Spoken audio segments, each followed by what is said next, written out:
Welcome to the Successful Life Podcast. I am your host, Corey Barrier, and I am here with my man, Tomas Kennan. What's up, Thomas? What's going on, sir? I feel like we just did this and it excites me. It really does. Yeah, it is so funny because actually you published our podcast today. Mm-hmm. And I don't know if you planned it that way or what, but either way, I didn't know anything about it. So it's pretty cool on my end too. So, Thomas, I'm super excited to have you on, dude, because, the last time we talked, it was conversation about me. And today we get to talk about who Thomas is and how you came about where how you into where you are at this very moment. And I know you've got an amazing story and I'm super excited to share that with everybody. So, with all that being said, what's up, brother? Man, first things first, I'm grateful to be on here with you. And that's no BS. And yeah, if let's just dive right in and give some of the story because I think a lot of people can relate to it and get some value from it as well. I started at the age of 16. I fell in love with car audio. And I wanted to be a car audio installer. And I literally pushed away and aside everything else in my life to go follow and chase that dream of being a car audio installer. And I did so. Luckily, I was a bad student. I never liked high school, wasn't my thing. College wasn't my thing, but I loved learning. And I did shitty in high school and I was forced to take an elective my senior year. And I needed that elective to get enough credits to graduate. So it wasn't even optional. It was like, you have to take this. All right, cool. So it was a technical drawing class. And dude, I can't draw a straight line even with a ruler. And that's all you do in this class. So I get like 2 weeks into the class and I pull the teacher aside. And it's funny because looking back at it, I sold this guy on this. Meanwhile, I had no idea what sales was at the time, but I sold the guy on allowing me to stop the technical drawing stuff and focus on MECP, Mobile Electronic Certified Professional. I had this book that I ordered, right? It was a mail order book. There was no internet at the time, or it was in its infancy. So I snail mailed this book to my house and I started reading it, and it's going over basic electrical installation practices to install car audio into automobiles and whatnot. And I said, I want to do this. So the guy looks at the book, he goes through it, and he's like, all right, cool. He's like, I know a little bit about some of this stuff, but let me speak to the superiors here, the principal and whatnot, and see if I can really make this happen. And the cool thing was, in the back of the book, there was this small little section that said that a public school or a public librarian can proctor the test. So he gets the green light from this. We both walk up to the fourth floor of the school at the time. We go see the librarian, and she's like, "Yeah, I'll proctor the test for you guys." Cool. So here's this guy going completely outside of his comfort zone to accommodate some 16 or 17-year-old kid who's got a hair up his ass to work on cars. And like that guy just he opened the door for me, and he didn't have to do that. He could have been a stickler and said, no, we're doing technical drawing, and that's it. But I'm forever grateful to that dude for allowing me to do so. And I did it, man. So here I am. The end of the school year comes, and I got to go take this test. I wind up passing it. So here I am, 17 years old, and I am a certified car audio installer. Which is more than most people at 17 can even dream of, really. I mean, yep. So here's the funny thing. Yes, I was certified, but I had never worked out of a real shop at that point. So on paper, I'm a certified installer, but I've only worked on a handful of cars, my friends, mine, relatives. And then I went into the real world at the age of 17, started walking into some local stereo shops and saying, hey, I want a job. I finally go into this one spot. I'll never forget the guy who owned the place. His name is Mark. He since sold the business and moved on. But I walked in there and he goes, if you're looking for a job, because I know you're looking to be hired as an installer, which is a blue collar job. You're working with your hands all day. Because I know you're looking to get hired as an installer, but he goes, my recommendation to you is he goes, dress up a little bit for your next interview. Okay. So I was close to home. I drove my pickup truck to my mom's house at the time. I put on a pair of like ugly ass khakis and a golf shirt. I walked into the next place, which was a mile down the road from where this guy's shop was. Because back in the day, I mean, car stereo shops were every other corner. Right. I walk in there and sure as shit, those guys hire me.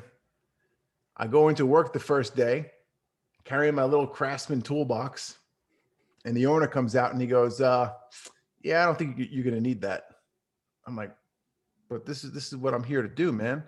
He goes, no, he goes, you're too clean cut to work in the back. You're going to work up front. You're in sales.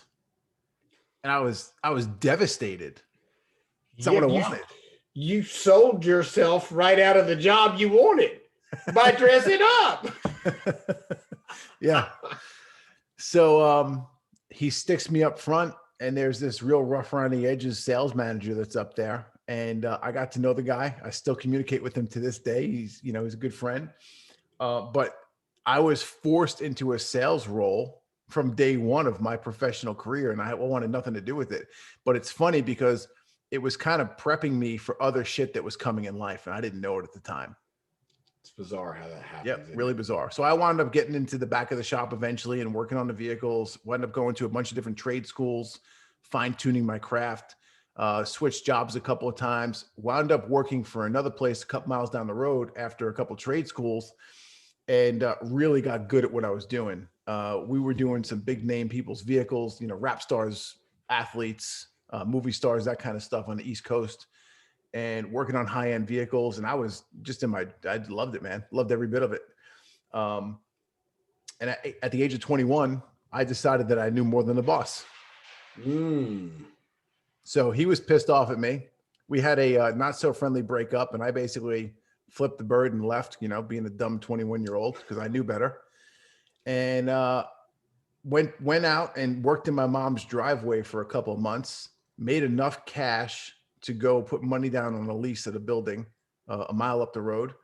And that was it. That was the beginning of my first company. So I think the important thing that I really want the audience to hear right now is that, you know what, if you're young and you have this burning desire, passion that I don't mean like you woke up one day and you just thought, hey, I'm going to go be this. This is something that you absolutely, unequivocally, without a doubt, knew this needed to be a part of your life, right? And what I want everybody to really listen to is that, it started out kind of rough for you. It started out with a bunch of no's. And then you got some advice that got you a yes, but it got you the wrong yes. It didn't really get you the wrong yes, but it felt like at the time it got you the wrong yes. So if you're listening, whoever's listening to this, especially if you're younger, I would want the folks to understand that you just got to keep fucking trying. And when somebody stops you dead in your tracks, it's okay. That's a lesson. Step back from it, observe it, be aware of what just happened, and then move on. Go ahead. Sorry. Yeah, for sure, man. So here I am, my first business, and I've signed a lease. All of a sudden, I've got to worry about a gas bill to keep the place heated in the winter. This is Long Island, New York, by the way. So we get winters pretty good up there. I've got to order supplies and materials and product that I'm actually selling. I've got to learn about credit. I've got to learn about sales tax. I've got to learn, and I'm awful at it. I'm great in the car. I can do anything you want from the technician standpoint. But when it comes to being a business owner, running a business, managing people, hiring people, I don't know my ass to my elbow. And I wound up building a business that was reliant upon me and only me. I was the one who worked the cash register. I was the one who did the installs. I was the one who collected the check. I was the one who ordered the product. Although I had people working for me, but I was the filter for everything. So I was the bottleneck, what it comes down to. Yep. So this is a stressful business. I'm barely scraping by. I'm doing some cool projects and all. It becomes a hangout for my friends and me, my shop. I'm 21, 22 years old, and I'm the only one who's got my own place per se, and it becomes a hangout where we're drinking beer at night, which I don't think that's a negative thing at this point. It didn't go too far south. We had a blast, but looking back at it, that's not the professional way to handle it. So I started not taking care of myself, working too much in the business. So I'm a big proponent nowadays, kind of fast forward here, is to take care of and put specific amounts of time dedicated to 4 key pillars in life every day. Right. And at that time, the only pillar that mattered to me was work. So relationships went out the window, health went out the window, physical fitness went out the window, friendships went out the window. Like nothing mattered except me actually doing the work. And part of the problem with that was I actually liked doing it. So I didn't see it as a problem. So I wound up swelling up like a tick. I'm a big dude. I'm 6'4". So I was close to 300 pounds at this point in my life. And I'm working on a dude's car, doing a remote start. And I bent down. I couldn't get off the floor. Oh. So I wound up herniating multiple discs in my back because I gained so much weight and was on my feet so many hours a day. Herniated these discs in my back. And I spent 3 weeks in bed healing. In that 3-week period, I couldn't collect any money because I was the only one who could do it. The guy's car who I was working on in my shop was in pieces. Dude, it was a 3-day-old Infiniti G35 when they first came out. It was a 3-day-old car. So here, imagine being that customer. You've got your car in my shop in pieces because I was in the middle of working on it. My back goes out, and now it's sitting there for 3 weeks before I can get my ass back in there to fix it and get it right for you. Livid, not happy with me at all. So thank God Google reviews weren't around at the time. So that was pretty much, I didn't know it then, but that was the straw that broke the camel's back. So the damage done there really reared its ugly head about 90 days later, which is typically the way things work in the world. And that was it. I had to throw the towel in on the business. But you know what, man?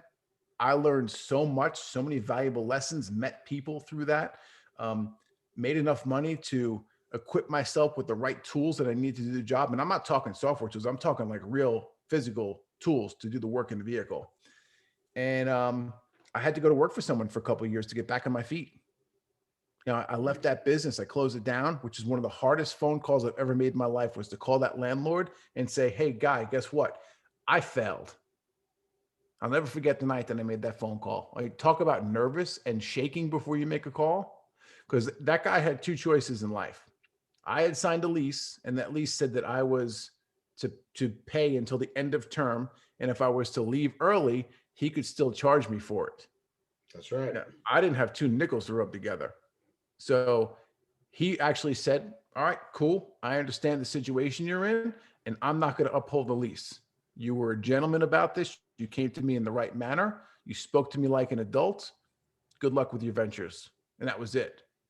So, if I had beaten around the bush there and not treated that guy with respect, he could have been a real dick to me. Yeah, he sure could have, dude. He could have. Yeah. And that's another valuable point that, if you're young and listen to this, guys, look, these kind of things can stop your whole life from moving forward.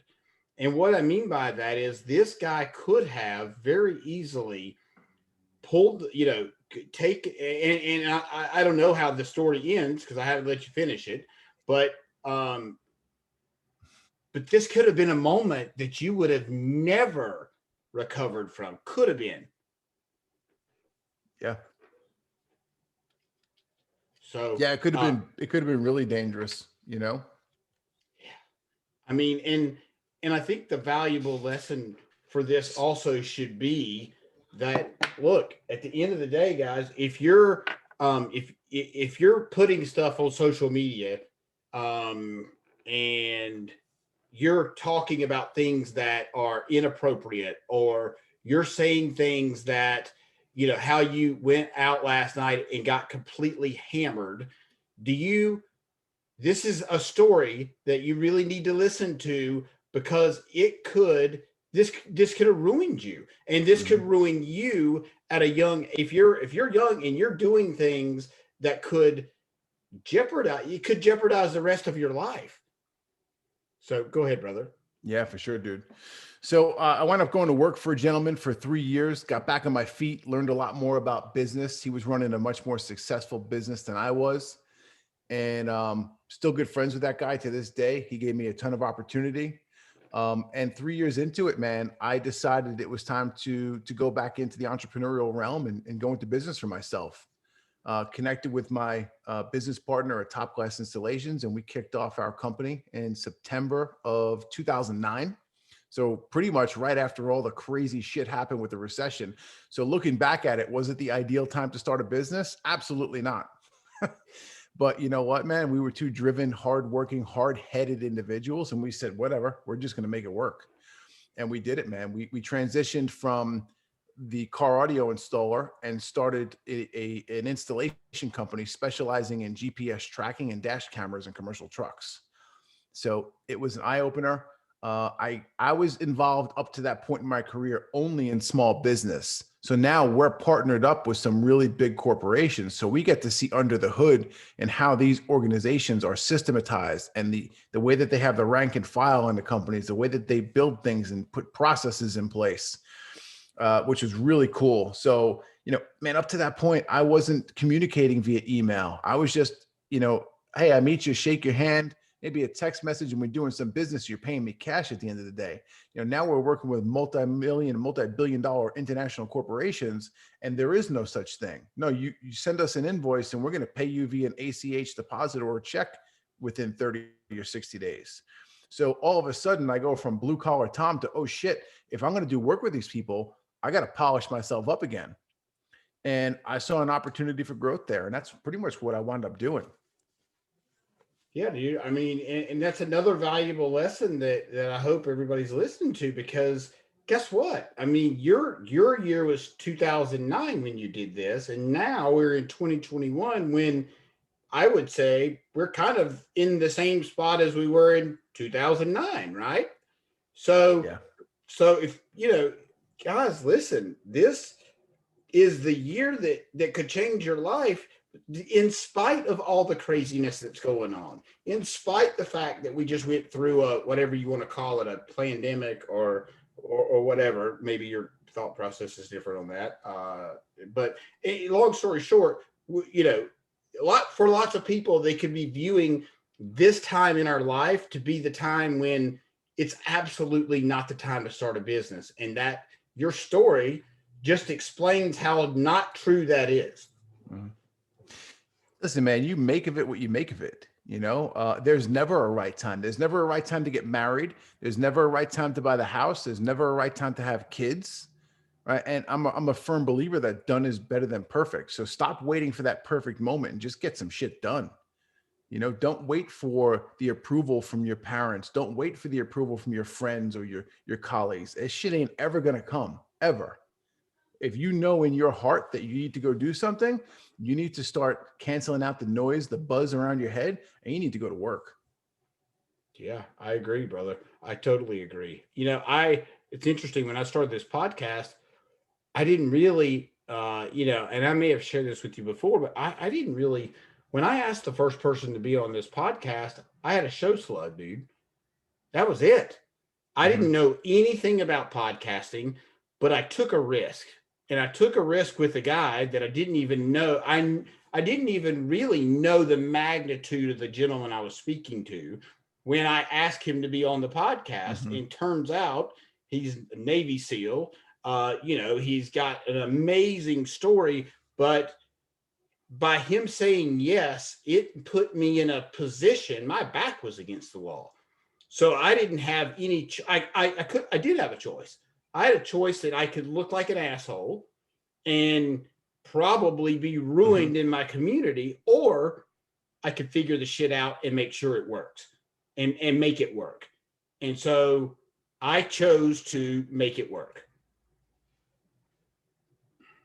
Yeah. You know what? There's a lot to that, man. And I'm a firm believer. You put that intentionality behind you, you force yourself into the corner, or you put your back against the wall. When those moments have happened to me in life, those are some of the times, if I look back in my history, where I performed the best as a human. like the actions taken, like, oh shit, the ideas that come out of your mind when you put yourself in that jam, you have to get out of, or else you don't leave yourself a choice but to do good. Yeah. Or or you can take, I mean, for me and for you, I'm right there with you. I am right there with you. For me, it was no choice. Mm-hmm.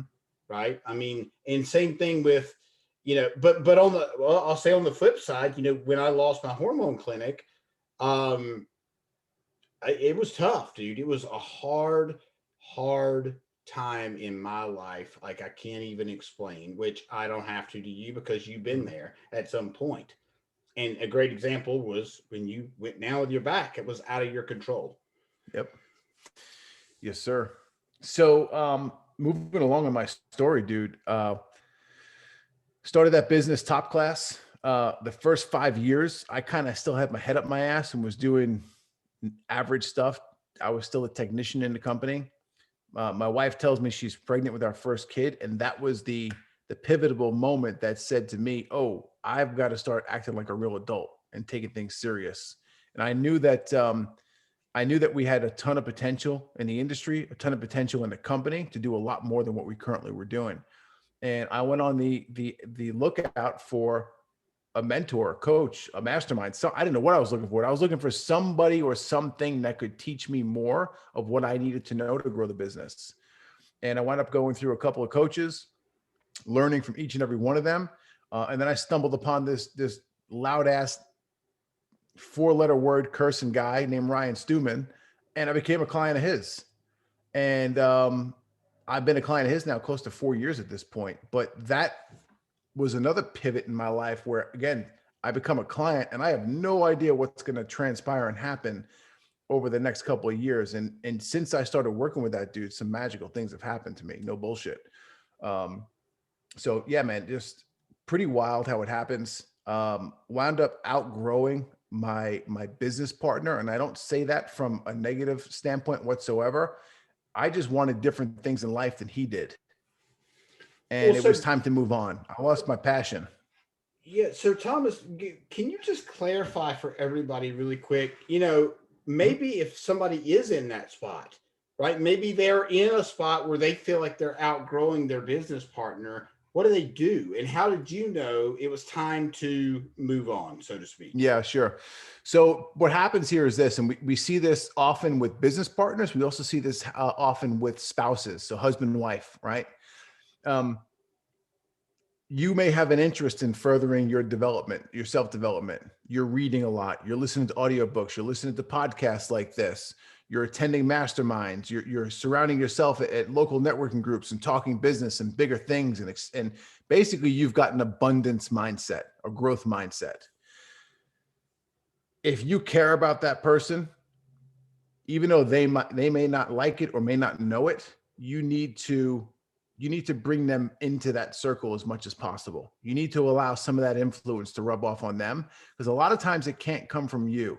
So, let's say your wife, for instance, if you tell your wife, "Hey, this is what it is, this is what it is," sometimes she's gonna be like, "Get the flock out of here. I don't believe it." But if I came over your house for dinner one night and I had a conversation with you and I edified whatever it was that you mentioned, all of a sudden your wife's going to be like, "Oh my God, this is the best idea since sliced bread." Happens all the time, Happens dude. all the time. So that's why it's so important, if you care about that person, whether it's a business partner or your spouse, get them to one of these meetups, get them involved in a networking or mastermind group with you. That's why and I'm kind of foreshadowing here, some of our executive clients at Break Free Academy, our Apex executives, they actually pay extra money so their wives can attend all of our in-person meetups, because they don't want them to. What happens here is there's a growth, right? So this is kind of hard to see, and I know you have this growth pattern, right? And everyone's here, so everyone's equal growing, and then all of a sudden you start kicking up and learning, and the further along you go, that chasm keeps building and getting larger and larger. If you don't bring that person with you and keep them elevated, even if they're not going to, even if their passion and their ability or want to learn isn't as great as yours, as long as they're still learning and coming up with you, that's a good thing. but it's when they give up and you continue to self-develop yourself, the chasm between your mindset and their mindset grows so great that you now have nothing to talk about. You're not even gonna have a conversation with that person. And that's a real shame when it happens. Yeah, So dude. that's, My guess is it happens a lot. yeah, sure it does. Because lots of times, especially as men, we see the value in in going and participating in a mastermind event, and maybe our significant other they just don't see why you would want to go pay all this money to go hang out with a bunch of guys, or that's how they potentially view it. For a weekend, they're like, well, this is a really expensive trip, a vacation you're taking. Well, it's not a vacation, dude. It's far from a vacation. Yep. Like, don't get me wrong, there's some fun involved, but for the most part, if you're like me, you're taking in everything that you possibly can take in, and it is, it'll drain your brain. Oh yeah, it does. End of the day, you're mush. Yeah, You're mentally exhausted by the end of the day. Exactly. But it's all for a greater purpose. Dude. So, it's absolutely for a greater purpose, always. So yeah, dude. I think a lot of people go through this. I really do. And you can speak 20 that my wife, I decided to start the process of stepping away from my business.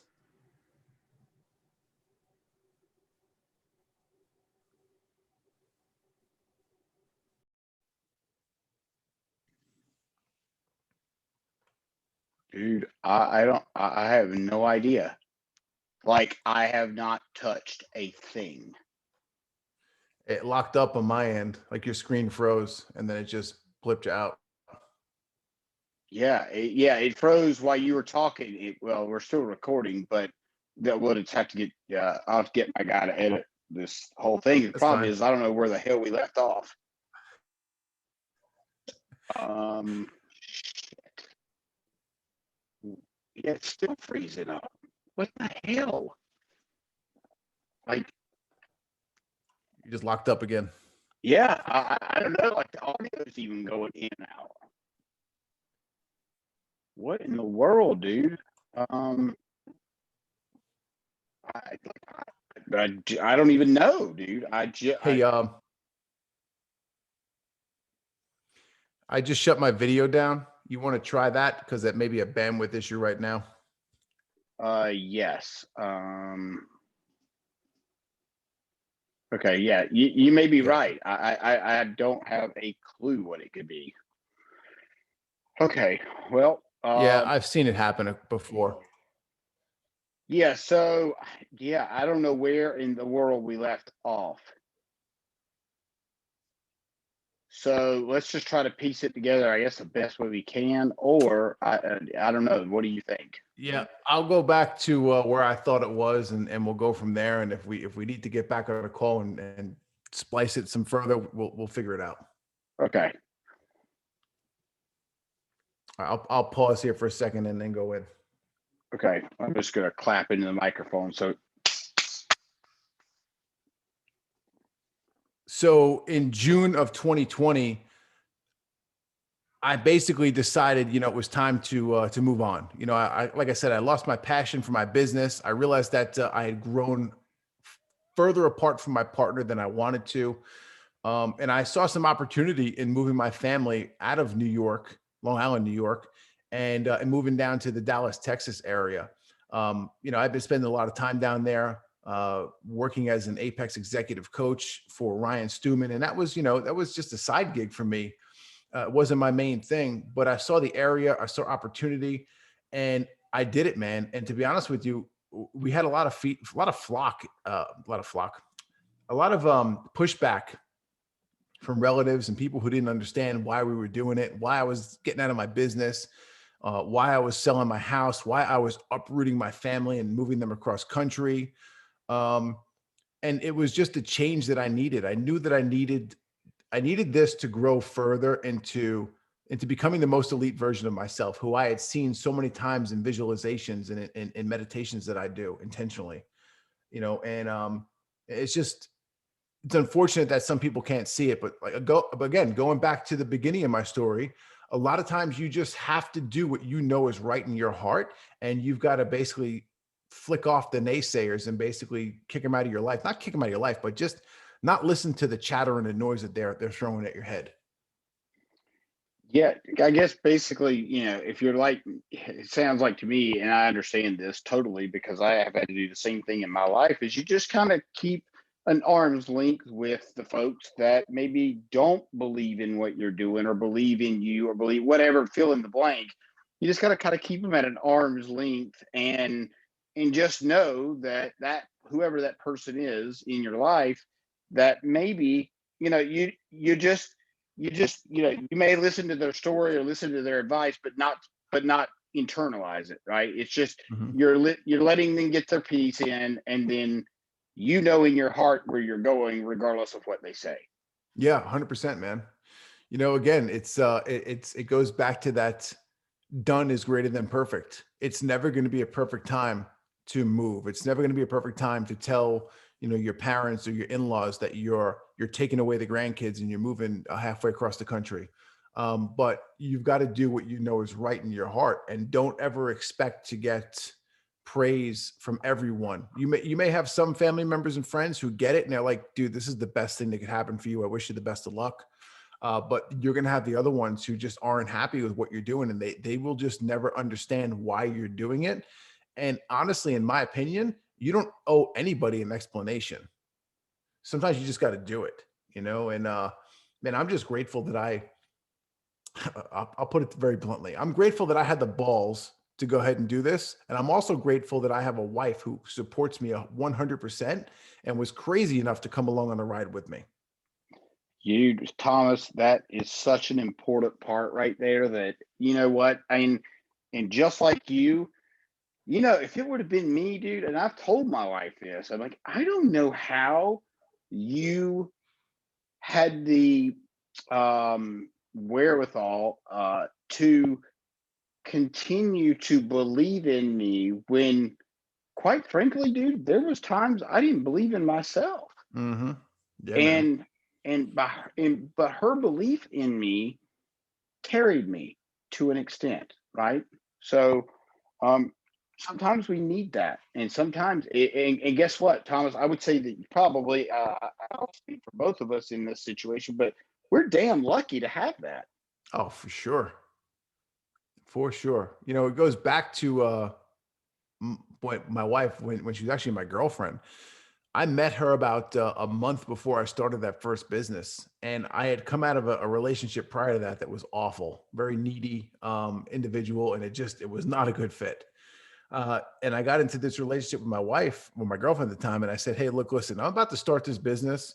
And I'm telling you right now, I'm probably going to be working 16 to 20-hour days on the regular. If that's not cool with you, then we need to cut it off right now and go our separate ways. But if you're crazy enough to stick around, like, I don't know where this thing's going to go, but I'll take the long ride with you. And she hasn't left. She looked at me that night. She gave me a kiss and she said, I'm here. I'm not leaving. And she literally has not left once.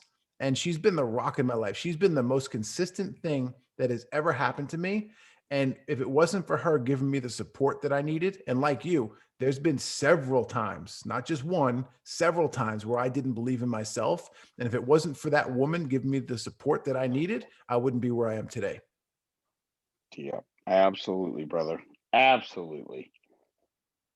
So important, man. And we're so lucky, because I got to tell you, dude, I probably can't count on one hand the folks that can actually say that and say it with conviction, So yeah, that's so amazing. I'm so happy that you have that, because like I said, I don't know that most people have that. I really don't. Yeah, I agree. A lot of people talk about designing the perfect woman or husband, like Frank Kern's Perfect Day kind of deal. And I never did that. I wasn't that self-developed as a young man to even know that shit even existed. And I don't know how or why, but for some reason, I mean, I rolled the dice and I got lucky with this one. Well, dude, so I had a little bit different it's funny because my wife and I talk about this all the time. She and I'm getting ready to be real vulnerable because I don't think I've ever spilled this ever, ever, ever, ever. But I came out of another marriage, Mhm. and I always wanted, somebody that wanted to fuck all the time and da da da. And guess what? My wife was getting out of a marriage at the time, and Mhm. she wanted somebody that did not want to fuck all the time. Guess what, Jack? We both Mhm. got what we wanted, and now I like that I got it. I got everything I wanted, and it's not what and at this point, like I struggle keeping up. Yeah. I'm just being honest, and it's funny because she got what she wanted, somebody that didn't want to fuck all the time. Mhm. Anyway, it's bizarre, but it's interesting the way it worked out. I sort of designed the person, but didn't realize when I was designing the person that in the long run, maybe that's not exactly what I needed. Yeah, for sure. That's wild, man. So, we wound up, we sold our house in, I guess it was the last week of June is when our house went under contract in New York. We put the house in the market and it was sold to a cash buyer 48 hours later for $35,000 over asking price. In the pandemic. Yep, in the pandemic. And if that wasn't a sign to get the hell out of Dodge, I don't know what is. So Dude. we kind of put ourselves into a jam there because, all right, cool, we got this house sold, we got to get out by a certain date. Now we have to go find a place to live. So it took a couple of trips down here to the Dallas area. We knew where we wanted to look. We went, we looked, we put a bunch of offers in. The offers were actually they weren't accepted, and we kind of went back to New York with our tail between our legs, feeling defeated. And we had a badass realtor down here who was going and looking at houses for us, and she was shooting videos on her iPhone, and she would just send us these video clips. And she's like, look, she goes, the market's absolutely crazy right now. She goes, if you want any of these houses, I know you haven't seen them in person. She goes, but you better put an offer in on one of them. And here I am. I'm living in New York. I got a text message on like a Saturday night at 7 p.m. I see this amazing house, and look at my wife. We both look at this point, we've looked at probably 2,000 different homes on our phones. And she's like, yeah, that's the one. I looked at her and I'm like, yep, that's the one. And we put an offer in on this house, sight unseen, except for a FaceTime video that our realtor sent us. Wow. Yeah, crazy. So I moved down here. I guess it was September 25th by the time everything was transaction. We're all set. We moving trucks, the whole 9 yards. Came down here, and you asked me before we get on this podcast, hey, what's up with Step It Up Academy? And I told you that was a brand that I was building as I was transitioning out of my company Top Class to sell there. I was like, well, I'm only 40 or 41 years old at the time, and I'm not done. I'm not going to retire, and I didn't take that much money out of the company anyway when I sold it. So, well, I got to go do something. Well, what's my passion? And my passion and my purpose, I found out over the past couple of years, it's like I was put here on the planet to help others succeed in business. So, all right, what can I do within that? And that's why I started Step It Up Academy, because I wanted to help other people, business coaching, masterminds, online training courses. And this is all the same stuff that I was learning and participating in over at Break Free Academy with Ryan Stewman. So rebrand the podcast, Step It Up Entrepreneur, which you were just a guest last week. Actually, this past Wednesday it went live, which is great.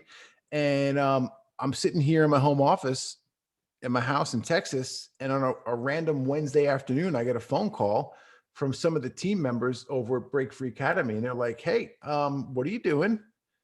And I'm like, "Hey, I don't know. This is a kind of weird call. I love you guys, and we talk all the time, but what are you doing calling me on a Wednesday afternoon?"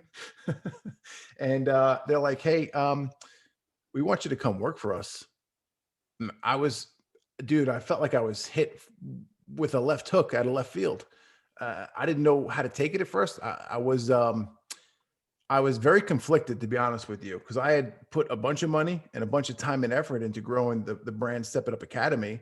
And yet I have this, like, I don't know, exclusive opportunity that's just presented to me to come on to Break Free Academy as the COO. And I needed to sit down and kind of process it a little bit. And I use this as the analogy. So I can continue going down the path I am with my own business, and I can have a big piece of a small pie. Or I could move over to the Break Free Academy team, which I know all the people over there already, and we get along great. Our values match. And I could have a very large piece of a very large pie.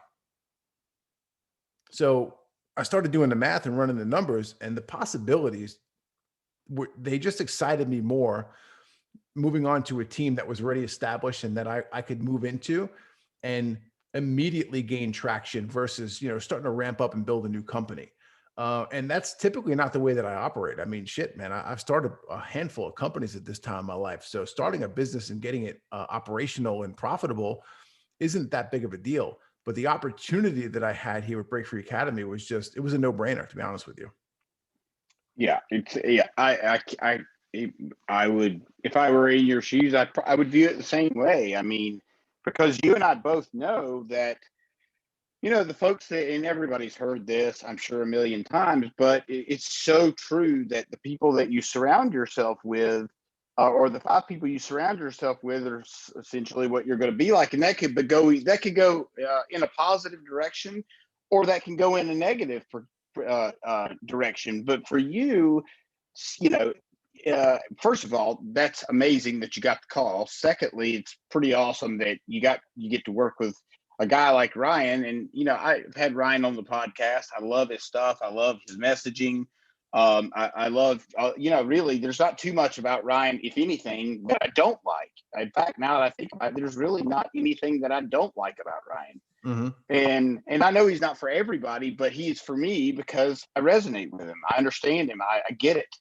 And yep. So it's pretty cool stepping into that kind of arena, and being, and having the job title that you've got. It really puts you in a position to really take your academy to the next level, so to speak. But yeah, that's pretty much just it. And that was one of the things that the conversations I had with Ryan. I'm like, just so I started this and I was very transparent with him from day one. I started this other company over here, and I really don't want to kind of just kick it to the curb and let it go, because I do still see some potential there, and I see some joint venture opportunity in the near future between Step It Up Academy and Break Free Academy. And that's kind of the path we're going on now.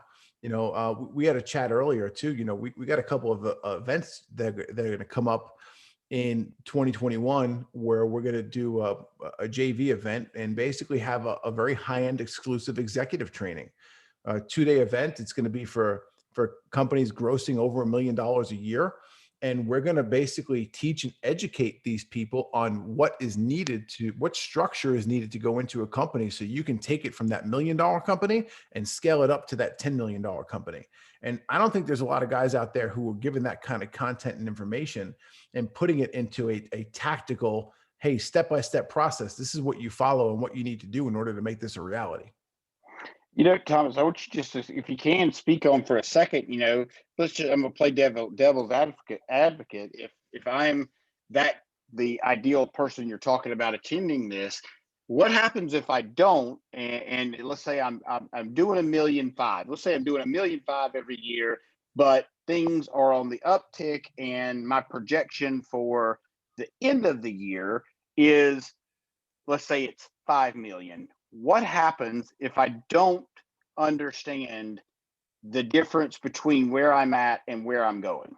Sure. I mean, number one is you've got to have the proper structure in place to support future growth. And that's one of the biggest failures that I see with small businesses. And when I say structure, this is what I call structure. And it's the vision. Okay. The vision of your company has 3 equal parts, and all 3 of them are equally as important. Okay. You need a very clearly defined purpose, which is why you're in business. You need a very clearly defined mission, okay, which is basically your BHAG, your big, hairy, audacious goal, right? Your mission is going to be who you're serving, what you're serving them, and by when. Okay, so it has to be structured as an attainable goal. And finally, number 3 are your core values. What are the values that you believe in within your company? And you're going to use those values to make every single decision moving forward in your company. So you're going to hire and fire based upon your core values.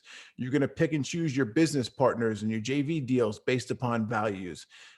Everything, literally everything. How you serve your clients, how you have issue resolutions.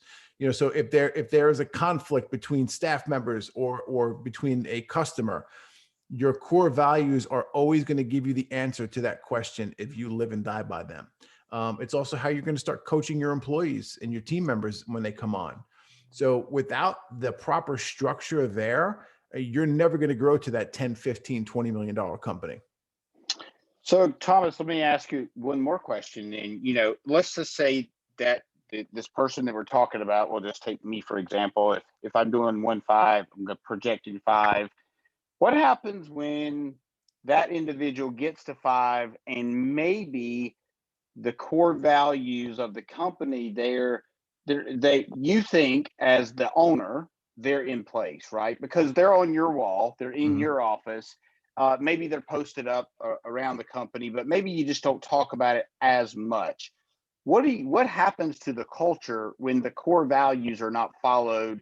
As you said, you hire and fire via core values. You bring on clients via, core values. What happens when you get away from that? And, as the business owner, if you think everybody's doing, abiding by the core values, but the reality is because you're the business owner, you've got a million different things going on and your finger's not on the pulse necessarily. What do you think happened? It's not a good look, to be honest with you. This is one of the pluses of all the years that I spent on the road doing GPS installations. The way that it worked was that we would get these job requests to go into these other companies, and we would show up on site and we would walk in the front door. We'd knock on the door, ring the bell, whatever, and say, "Hey, we're here to install your tracking devices in your fleet of vehicles." And I got the behind the scenes look at so many of these companies.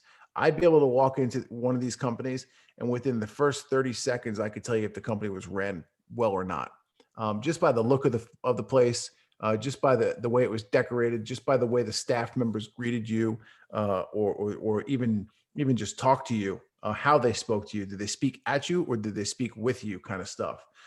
And it was so abundantly clear that companies that had shitty or no core values when they spoke to us or dealt with us. And that's what's basically going to happen. You may have that core value at the top level of your company, the CEO, and maybe some of the, let's call it the VPs or the executives, but it needs to go way beyond that.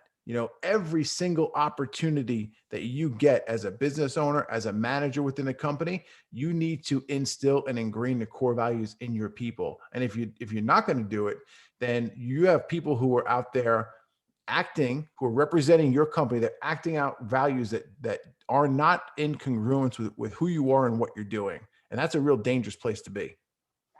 Sure, dude. And I work with several companies in the trades, and I see this a lot, dude. I see this where, the company culture is really suffering, and it's suffering because of because those core values are not really being executed at whatever level they're failing at, I guess you could say. And if you just, if you've got core values, you need to stick with those, because guess what? I mean, you put them on your wall for a reason. And my hope is that the reason is that's what you believe. And if that's what you believe and you've got people under you that are not following what you believe, that's a problem. For sure, man. I see another problem a lot too. A lot of these companies come in and they say, "Ooh, that sounds like a good core value. Let's make it ours." And they slap it up against the wall. And that's a major mistake, because if you aren't actually living out those values, it's not a core value. I'll give you a quick story here. We hire a coach a couple of years back, my business partner and myself, and we're sitting in his office, and we're for the first time getting clear on our core values for our company, Top Class. And my partner and I look at each other and we're like, yeah, we want to have timeliness as a core value, like being on time. And my coach looks at us in disgust and looks at both of us like kind of back and forth. And he's like, are you two fucking kidding me? His exact words. Are you two fucking kidding me? He goes, both of you show up late every goddamn time we have a meeting. And I was like, oh shit. Huh. So yeah, if you're not living out that way, if you're not leading from the front, you can't ever expect your team members to do the same. Dude, that's so spot on. You're absolutely correct. Why? Because there's incongruence in the message. Mm-hmm. Yeah. Yeah, dude, for sure. Wholeheartedly, brother. And look, and if you're listening to this and you don't have core values, you really should maybe, if you don't even know what a core value is, I would suggest just Google it and make sure that you can align yourself with something, because people want to know they're working for somebody that has a vision, for the company that they're working for. And guess what? If you're a leader in the company, i.e. the business owner, everybody's looking at how you're acting. They look at how you react. They may even test you. I'm certain, I know this is for me, it's happened in the past, is, I wasn't living core values, dude. I was you with the timeliness example, right? I just threw some shit on the wall and thought, well, everybody will abide by that except for me. Mm-hmm. And that's the wrong attitude, dude. Wrong attitude. Yep. So I got two suggestions here. If someone wants to get clear on core values and learn more about it. Number one, go read the book Start With Why by Simon Sinek. And number two, go buy my book, Unfuck Your Business, because I talk heavily about core values in that book. Love that, dude. Yeah. Love it. And your book just came out, right? June 2019. So it's been out a bit now. Okay. All right. But I don't know why I thought for some reason I do know why, because Tyler, I know I was getting you mixed up with Tyler. Tyler McBroom just came out with a book. So sorry. Yeah, he's in RTA, which I'm sure you're familiar with who that is. Yep. So I just got the wires crossed there. Thomas, you're right, dude. Core values are so freaking important, dude. And I got to tell you, I don't even know if I would have really understood the power of core values if it hadn't have been for, being in RTA and listening to how Ed and Andy preach about core values so hard. It's so incredibly important that if you're in a business, or if you own a business, if you run a business, you really want to have these things in order, because as I said before, people look at you as the leader, and you ultimately, as the leader, control the outcome of the business. And if you don't show up the way you say you're going to show up, people, guess what? Your people are not going to show up the way you think they're going to show up. Yep. Because they see you do it, right? Absolutely. Yeah, absolutely, man. It's the old adage, actions speak louder than words. So you can have any word you want up on that wall as a core value, but your actions are going to speak what you actually deem as acceptable. Absolutely. Wow, Thomas, this has been a really, really great conversation. So we're getting close to time. I just wanted to ask you really quickly, if somebody wants to level up, if somebody is listening to this and they feel like, man, there's something about that Thomas guy that really resonates with me, what would be the one thing you would tell them that if they're a business owner, maybe they're not at $1 million, maybe they're only making 6 figures, maybe they're making a couple of, maybe mid 6 figures, maybe not even, what would you suggest them do? What is that one tip that you can give them, where to go, what to do to make sure, and in this, whatever you're going to give us is like the key to the castle to change their business in a positive direction? Sure. You know what? It's easy. It's a no-brainer, because this is exactly what I did. And this was one of the major tipping points for my company. Now, I mentioned a while back, I started as a client of Ryan Stewman's at Apex Entourage. And that's when things really started to get good in my life, not just for top class installations, but for the brand that I was building for Tomas Kennan. So I definitely say, connect with me. The easiest way to connect with me is to go to connectwiththomas.com. And there's no H in my name. It's actually Tomas, connectwiththomas.com. Connect with me in there is a bunch of different links to all my social media. Connect with me, shoot me a DM on Instagram, LinkedIn, Facebook. And I can get you hooked up and becoming a member of the Apex Entourage. Now, here's a deal that I'm willing to offer any person who's listening to this podcast. We normally sell that for $2,500 per year, right? If someone mentions that they heard this on this podcast, I can offer it to them for $3,000 for 2 years. It's a steal. Dude, that's a hell of a steal.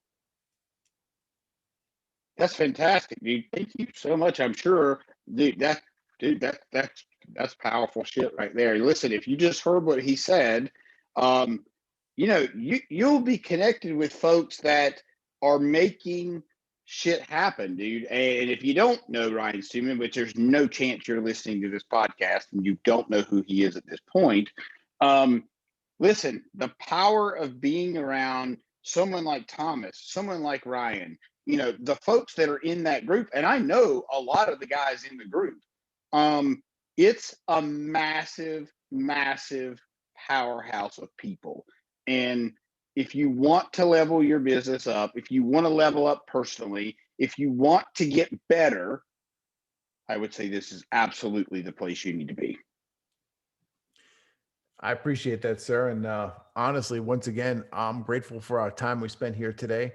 And I really hope that some of your listeners here got some massive value from some of the stories that we both shared. There's no question in my mind about it. So Tomas, just again, man, thank you so much for coming on. I really, really appreciate you. And yeah, brother, thank you so much. Love it, bro. Thanks. You got it.